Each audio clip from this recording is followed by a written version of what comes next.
온 세상 가운데서 하나님의 살아계심을 우리가 자랑할 수 있게 하여 주시기를 원합니다. 하나님 아버지, 오늘도 우리의 기도의 문을 열어주시고 우리의 기도를 통하여 하나님 영광 받으시며 하나님의 선하시고 기뻐하시고 온전하신 뜻을 따라 먼저 아버지의 나라와 그 의를 구할 수 있는 기도가 우리의 입술의 소원이 되게 하시고, 또한 그렇게 기도한 그 부흥의 우리의 마음의 우리의 소원들이, 또한 하나님의 소원들이 우리의 기도를 통하여 온전히 이루어지고 교회들마다 빈자리가 채워지고 복음이 힘있게 전파되어지며 성도들의 가정마다 하나님께서 도우시고 형통하게 하시는 은혜가 오늘도 이 자리를 통하여 시작되게 하시고 이루어지게 하여 주시기를 원합니다. 오늘도 말씀 앞에서 싸우니 이 말씀을 통하여 하나님의 온전하신 뜻을 보여주시옵시고 종의 입술을 간섭하셔서 온전한 하나님의 말씀이 선포될 때에 말씀을 전하는 자나 듣는 자가 다 같이 은혜 받게 하여 주시옵소서. 예수 그리스도 이름으로 기도드리옵나이다. 아멘. 오늘도 하나님의 은혜가 우리 모두에게 가득하시기를 주님의 이름으로 축복합니다. 이제 히스기야, 유다 왕 히스기야 시대의 이야기입니다. 두려움을 극복하고 승리하는 비결이라는 제목으로 유다 왕 히스기야에 대한 이야기를 합니다.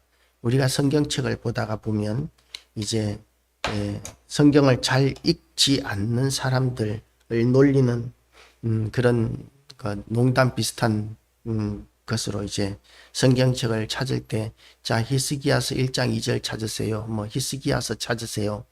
그렇게 놀리기도 하는 그런 왕이 히스기야 왕입니다.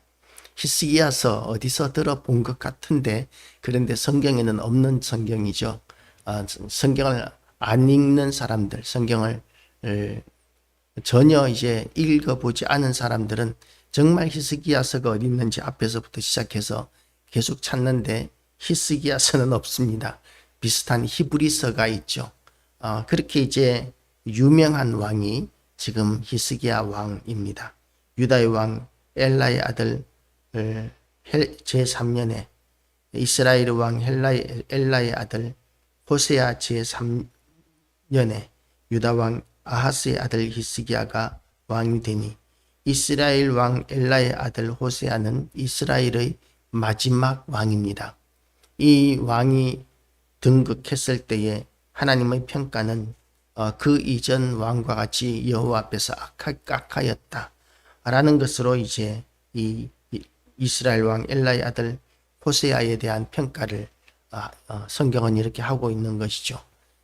그 재위 기간이 얼마 되지 않았는데도 불구하고 하나님 앞에서 그는 악하였다 라는 그런 평가를 들었던 왕이었고, 그리고 그 왕의 치세 가운데서 북왕국 이스라엘은 아수르에 의해서 완전히 멸망당한 역사를 우리는 알고 있습니다. 그리고 히스기야, 그 대신에 남유다는 히스기야 왕이 이렇게 등극하게 된 것이죠. 북왕국은 이 호세아 왕이 아수르의 조공을 바치고 있었는데, 그런데 그 조공을 바치는 것이 너무 힘들었기 때문에 이제 남쪽에 있는 애굽과 손을 잡고 아수르에 이렇게 대항하기로 결단합니다. 어떻게 보면 지극히 지혜로운 외교술이라고 이야기할 수 있습니다. 왜냐하면 아수르는 이제 막 성장하고 있는 신흥 국가였고, 그리고 애굽은 전통적인 그 지역의 강대국이었기 때문에 애굽과 손잡으면 아수르도 어쩌지 못할 것이라고 생각하는 것은 지극히 논리적이고 상식적인 그리고 합리적인 판단이었습니다. 그리고 애굽과 손잡으면 아수르에 그렇게 힘에 붙이는 뇌물을 바칠 필요가 없기 때문에, 그래서 애굽과 손잡는 것은 외교적으로는 굉장히 지혜로운 선택이라고 이야기할 수 있습니다. 그런데 그것 때문에 이제 북왕국 이스라엘은 아수르의 침략을 받아서 완전히 멸망당하게 되는 그 왕이 호세아 왕입니다. 두려우니까 이제 아수르가 두렵고 애굽이 두렵고 나라가 망하는 것이 두렵고 자연재해가 두렵고 그렇게 여러 가지 나라의 어려운 일들이 생겨나게 되고, 그러니까 그 두려움에 대한 해결책으로 북왕국 이스라엘이 앗수르를 배반하고 그리고 강대한 나라로 여겨졌던 애굽과 손잡는 지혜로운 선택을 했지만 그것은 나라를 오히려 더 신속하게 망하게 하는 길이었을 뿐이었습니다. 그런데 남유다는 어떻습니까? 히스기야가 등극하고 그리고 이 히스기야는 하나님 앞에 어떤 평가를 받느냐 하면 3절에서 히스기야가 그의 조상 다윗의 모든 행위와 같이 여호와 보시기에 정직하게 행하여 여호와께서 보시기에 정직하게 행하여 이것이 히스기야에게 향하신 하나님의 평가였었습니다. 우리를 향하신 하나님의 평가도 이것이 되시기를 주님의 이름으로 축복합니다. 하나님께서는 우리를 날마다 지켜보고 계시고 그리고 인도하십니다. 물론 하나님께서 우리에게 진노하시지 않는 유일한 이유가 우리가 정직하게 행하였고 깨끗하였기 때문이 아니라 예수 그리스도 십자가 보혈로 말미암아 우리를 의롭다고 보시기 때문에 우리에게 진노의 불길을 내리지 않았을 뿐이지 지금 이 시대는 소돔과 고모라 시대보다 나을 것이 없는 시대라고 이렇게 이야기할 수 있습니다. 그런데 하나님께서 우리에게 대해서는 정직하게 행하여 라고 이렇게 말씀하십니다. 왜냐하면 예수 그리스도 십자가 죽으심과 부활하심으로 말미암아 그것을 믿는 모든 자들을 하나님께서 의롭다고 여기시기로 작정하셨기 때문입니다. 그래서 우리는 예수 그리스도의 십자가 죽으심이 얼마나 우리에게 엄청난 일인가에 대해서 인식하고 우리의 믿음이 온전해지고 그리고 또한 그 하나님께서 평가하시는 대로 그렇게 살아드리기 위하여 날마다 거룩해지는 삶을 살아가야 되는 것이죠. 그렇게 히스기야가 다윗과 같이 다윗의 모든 행위와 같이 여호와께 보시기에 정직하게 행하였는데 특별히 정직하게 행한 것이 무엇이냐면 그가 여러 산당들을 제거하며 주상을 깨뜨리며 아세라 목상을 찍으며 라고 이렇게 이야기합니다. 유다의 고질적인 고쳐지지 않는 범죄가 산당이었습니다. 그런데 그 산당이 히스기야 시대에 와서는 전부 다 이제 파괴되고 무너뜨려지는 것이죠. 그 산당을 없애는 것을 지금까지 솔로몬 이후로 어느 왕도 하지 못했었는데 많은 의로운 왕들이 있었음에도 불구하고 어느 왕도 그렇게 산당을 없이 하지 못했었는데 히스기야 왕만큼은 산당을 다 제거하고 그리고 또한 아세라 목상을 찍으며 라고 이렇게 이야기합니다. 그리고 이제 또 한 것이 또 그 잘한 것이 뭐냐면 모세가 만들었던 놋뱀을 이스라엘 자손이 이때까지 향하여 분향함으로 모세가 놋뱀을 언제 만들었느냐 하면 이스라엘 백성들이 시내 광야에서 불뱀을 만났을 때에 그때에 이제 하나님께서 놋으로 뱀을 만들어라 고 이렇게 말씀하셨습니다. 그리고 그 뱀을 쳐다보는 자마다 그 놋뱀을 장대 위에 매달고 그리고 그 뱀을 쳐다보는 자들마다 뱀에게서 물려서 죽어가던 사람들이 살게 될 것이라고 그렇게 말씀하셨기 때문에 만들었던 것이 놋뱀이었습니다. 놋으로 만들었기 때문에 세월이 오래 지나가도 그것이 녹슬어서 사라지는 것이 아니라 아마 까맣게 녹은 썰었겠지만 그래도 몇백 년 동안 유지가 될 수 있었던 것이죠. 그렇게 놋뱀, 그렇게 만들었던 놋뱀을 이스라엘 백성들은 계속해서 숭배했었습니다. 그 놋뱀은 예수 그리스도의 상징이다 라고 이렇게 이야기합니다. 놋뱀을 왜 예수 그리스도의 상징이라고 그렇게 우리는 설교할 수 있을까요? 예수 그리스도께서 놋뱀을 나무 위에 매달았던 것과 마찬가지로 예수 그리스도께서 십자가에 못 박히셨기 때문에 그렇습니다. 그러면 왜 하필이면 뱀의 형상이었을까? 뱀의 형상은 마귀 사탄의 상징이지 않습니까?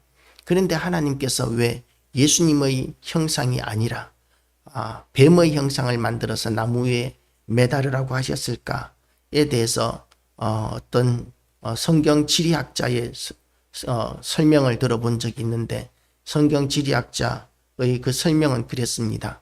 그때 많은 사람들이 애굽에서 하던 것과 마찬가지로 뱀을 숭배하는 그런 신앙들이 있었기 때문에 뱀을 우상 숭배하는 그런 신앙들이 있었고 뱀을 두려워하고 더 뱀을 두려워하는 그런 징조로서 이제 뱀에게 물리면 죽어가는 그런 상황에 놓여 있었기 때문에 그 뱀을 나무 위에 매달게 한 것이죠.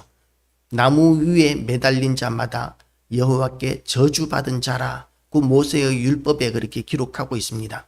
그래서 나무 위에 그때까지 백성들이 두려워하던 뱀신, 우상숭배의 상징이었던 그 뱀신을 나무 위에 매달고 그리고 저주하는 것이죠. 그 뱀을 쳐다보면서 저 우상이 아무것도 아니다.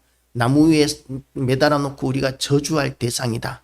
라고 그렇게 여기고 놋뱀을 쳐다보게 하는 것이 하나님의 선하신 뜻이었습니다.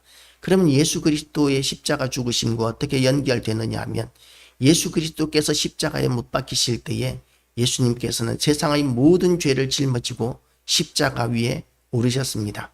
그래서 하나님께서도 그 예수님이 십자가상에서 세상의 모든 죄를 짊어지고 있으셨기 때문에 예수님을 외면하실 수밖에 없으셨습니다. 그때에 예수님께서는 하나님이 외면하시는 그것이 너무나 고통스러워서 나의 하나님 어찌하여 나를 버리시나이까 라고 그렇게 고백하셨던 것이죠. 육체적인 고통 때문이 아니라 하나님으로부터 버림받은 고통을 겪으셨기 때문에 하나님 앞에 예수님이 그렇게 기도하셨습니다. 예수님이 그렇게 기도하신 것은 하나님으로부터 그 순간만큼은 정말로 외면당하시고 버림을 당하셨던 것이고, 그렇게 예수님이 외면당하고 버림을 당하셨던 이유는 그 순간은 예수님이 세상의 모든 죄를 짊어지신 상태였기 때문에 그렇습니다. 그런데 그런 우상의 상징이었던 놋뱀, 그 놋뱀이 히스기야 시대가 올 때까지 백성들의 숭배의 대상이었습니다. 그 놋뱀을 하나님께서는 저주하라고 만들어서 나무 짱대 위에 매달아 놓으셨는데, 그런데 그것이 세월이 지나가면서 계속해서 사람들은 그 놋뱀을 쳐다보니까 낫더라. 하나님께서는 나무 위에 달린 자마다 저주받은 자라고 이렇게 말씀하시고, 그리고 그 놋뱀을 나무에 매달아서 백성들이 쳐다보게 하면서 저것은 저주받은 거야, 저것은 숭배의 대상이 아니야 라고 그렇게 생각하게 하셨는데, 그런데 백성들은 계속해서 그 놋뱀에게 분향하고 그리고 숭배했던 것이죠. 언제까지요? 히스기야 왕 시대까지 그러했다는 것입니다. 그랬더니 이 히스기야 왕이 그 히스기야 시대에 와서는 어떻게 했다고요? 그것을 부수고 느후스단이라 일컬었더라. 느후스단이라는 말은 놋조각이라는 말입니다. 하나님 앞에서 다윗과 같은 왕으로 인정을 받았던 그 이전 왕과는 달랐던 히스기야 왕이 그 놋뱀의 진정한 가치와 의미를 알고 그 놋뱀을 부수어버리고 없애버린 것이죠. 만약에 우리가 잘못 생각하는 방식대로 그 놋뱀이 예수 그리스도의 상징이라고만 생각했다면 그 놋뱀은 계속해서 보존이 되고 이스라엘 사람들의 숭배와 신앙의 대상이어야 했을 것입니다. 그런데 하나님께서는 그 놋뱀을 쳐 부순 히스기야 왕을 기뻐하시고 그리고 정직하게 여기셨습니다. 우리의 신앙의 대상은 누구입니까? 예수 그리스도이십니다. 예수 그리스도의 십자가를 보면서 우리는 그 십자가를 숭배하는 것이 아니라 그 십자가로 말미암아 우리의 모든 죄악을 해결해 주신 하나님께 감사하고 예수 그리스도께 감사하는 것이죠. 그래서 지금의 십자가는 우리에게 있어서 죄의 상징이라기보다는 부활과 승리의 상징이 된 것이죠. 부활과 승리의 상징. 그래서 우리가 높은 곳에 올라가면, 밤중에 높은 곳에 올라가면 도시들마다 십자가가 얼마나 많이 있는지 모릅니다. 지금은 십자가가 이제 너무나 위험하다고, 바람 불면 넘어져서 사람이 다칠 수 있다고 많은 십자가들이 철거되었지만, 그럼에도 불구하고 아직까지도 높은 곳에 올라가면 밤에 많은 십자가들이 있는데, 그 십자가들이 이제 예수 그리스도로 말미암아 참으로 우리를 구원하신 하나님의 은혜의 상징이고 예수 그리스도 사랑과 희생의 상징이라는 것을 우리가 인식해야 되는 것이죠. 단지 그 형상을 숭배하는 것이 되어서는 안 되는 것입니다. 그렇게 그 놋뱀을 쳐 부수었던 히스기야 왕은 여호와께서 보시기에 정직하게 행하였고 다윗과 같은 수준이라고 그렇게 평가하고 있습니다. 우리가 온전한 신앙, 온전한 믿음을 우리가 그렇게 회복하게 되시기를 축복합니다. 그 히스기야 왕도 북왕국 호세아 왕과 마찬가지로 아수르를 배반합니다. 똑같이 아수르를 배반하였는데, 그런데 북왕국 이스라엘은 멸망하였고 남유다는 어떻게 되었습니까? 하나님께서 어디를 가든지 형통하게 하셨다라고 이렇게 이야기합니다. 7절 말씀을 보면 똑같이 아수르를 섬기다가 그 아수르를 똑같이 배반했는데 그 결과가 북왕국 이스라엘은 멸망해버리고 남유다는 하나님께서 형통하게 하셨다. 그리고 또한 그가 블레셋 사람들을 쳐서 가사와 그 사방에 이르고 망대에서부터 견고한 성까지 이르렀더라. 나라의 지경도 넓어지게 된 것이죠. 그렇게 하나님께서 북왕국 이스라엘에게는 하는 것마다 실패하게 하시고 멸망하게 하시고 나라가 완전히 흩어지게 하셨지만 하나님을 유일한 믿음의 대상으로 삼고 그리고 온전한 신앙을 지키기 위해서 우상 숭배를 타파하고 하나님만 바라보고 믿음의 회복을 추구한 히스기야 왕에게는 하나님께서 형통하게 하셨습니다. 우리도 또한 여러 가지 이 땅을 살아가면서 인간적인 지혜가 필요할 때가 있습니다. 그 인간적인 지혜도 주 안에서여야 합니다. 우리가 성경 모든 부분에서 하나님께서 우리에게 주시는 말씀은 주 안에서 행하라 하는 것입니다. 우리가 부모에게 효도하는 것도 부모에게 효도하라, 내 부모를 공경하라고 말씀하셨지만 거기에 단서가 붙죠. 주 안에서라고 이런 단서가 붙습니다. 우리가 행하는 모든 일들, 하나님께서 주신 지혜를 사용하는 것, 심지어는 부모를 공경하는 것까지도, 또한 나라를 사랑하는 것까지도 우리는 주 안에서 이루어져야 합니다. 그러면 하나님께서 히스기야를 형통하게 하신 것과 같이 우리도 형통하게 하시고 우리도 인도하시고 그래서 우리의 지경을 넓히시고 그렇게 하심으로 인해서 하나님께서 영광을 받으실 것입니다. 우리가 온전한 믿음을 가지고 있을 때 하나님께서 우리의 길을 형통하게 하셔야 그것이 하나님께 영광이 되는 것이지, 우리가 우상 숭배도 하고 우리가 죄악 가운데 사는데도 불구하고 교회 다닌다는 이유 하나 때문에 우리가 만약에 형통하다면 그것이 무슨 하나님께 영광이 되겠습니까?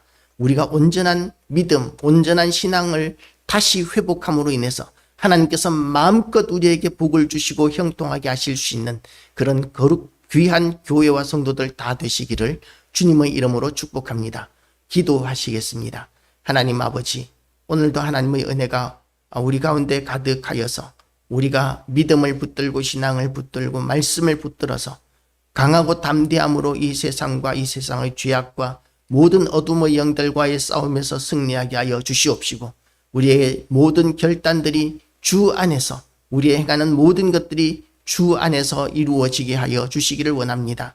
그래서 우리를 통하여 하나님의 살아계심과 하나님이 주시는 승리가 우리의 것이 되게 하여 주시고, 우리가 어디를 가서 무엇을 하든지 승리하며 형통하며 도우시는, 하나님의 도우시는 그런 모습들이 세상 가운데 다 드러나서 우리를 통하여 하나님의 영광이 온 세상 가운데 보여지게 하여 주시옵시고, 세상 사람들이 어느 누구도 하나님에 대해서 함부로 하지 못하고 교회와 성도들을 존귀히 여기게 하여 주시옵시고, 하나님 아버지, 그래서 성도들이 가는 곳마다 하는 말들마다 다 하나님께서 땅에 떨어지지 아니하며 이루어지고 역사가 나타나는 그런 은혜를 우리에게 허락하여 주셔서 우리를 통하여 우리가 복음을 굳이 입술로 전하지 않는다 할지라도 우리가 예수 믿는 사람이라는 것이 나타나는 그것만으로도 세상 가운데 복음이 전파되며 많은 사람들이 하나님 앞에 돌아오는 부흥의 역사가 있게 하여 주시기를 원합니다. 우리의 가정도 부흥되게 하여 주시고 우리의 직장도 사업장도 부흥되게 하여 주시고 우리의 사명의 길도 하나님께서 부흥되게 하여 주시어서 우리의 모든 것들이 하나님께 영광이 되게 하시고 우리의 기도가 능력 있는 기도, 응답받는 기도, 하나님께서 역사하시는 기도가 되게 하여 주시옵소서. 모든 영광 하나님께 돌려드리오며 예수 그리스도 이름으로 기도드리옵나이다. 아멘.